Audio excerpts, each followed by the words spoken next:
Critique of Transcendental Miserablism by Nick Land. There is a gathering trend among neo-Marxists to finally bury all aspiration to positive economism, freeing the forces of production from capitalist relations of production, and install a limitless cosmic despair in its place. Who still remembers Khrushchev's threat to the semi-capitalist West? We'll bury you. Or Mao's promise that the Great Leap Forward would ensure the Chinese economy leapt past that of the UK within 15 years. The Frankfurtian spirit now rules.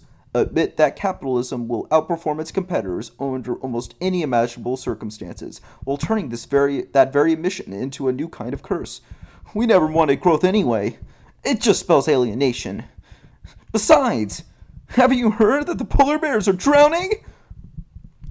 From Baudelaire's Le Voyage, with its mournful discovery that human vice repeated itself universally in even the most exotic locations, to the left-wing reading of Philip K. Dick as a Gnostic denunciation of commercialized change, capitalistic variety and innovation has been totalized as difference, without essential difference, just more of the same senseless dissimilarity.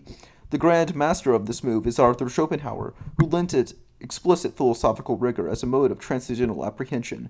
Since time is the source of our distress, Philip K. Dick's Black Iron Prison, how can any evolution be expected to save us?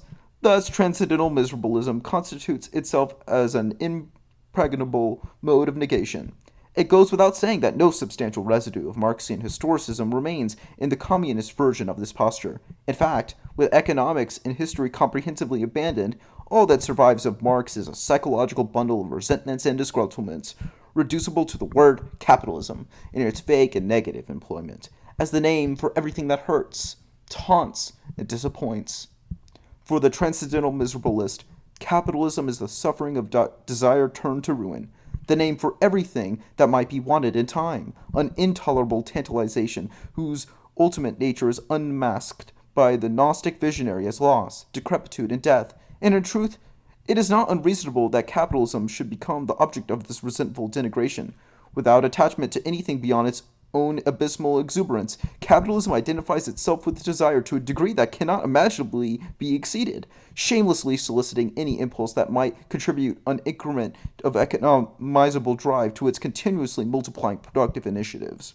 Whatever you want, capitalism is the most reliable way to get it, and by absorbing every source of social dynamism, capitalism makes growth, change, and even time itself into integral components of its endlessly gathering tide. Go for growth now means go hard for capitalism. It is increasingly hard to remember that this equation would once have seemed controversial. On the left, it would once have been dismissed as risible.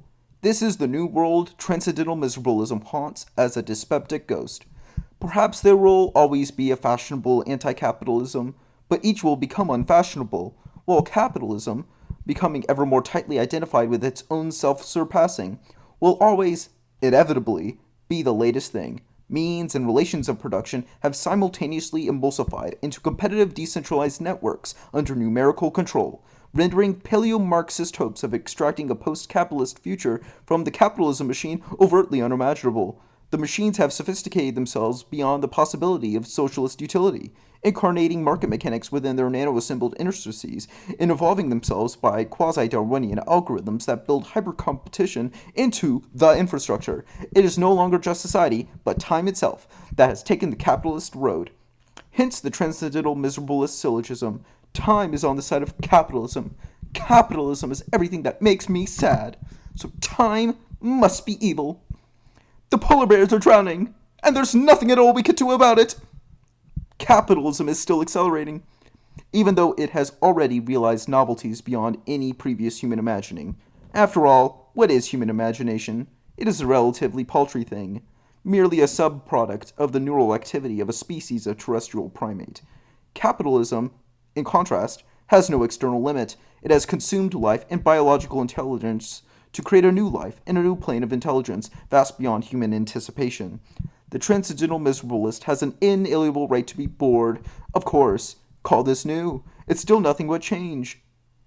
What the transcendental miserabilist has no right to is the pretense of a positive thesis. The Marxist dream of dynamism without competition was merely a dream, an old monotheistic dream restated. The wolf lying down with the lamb.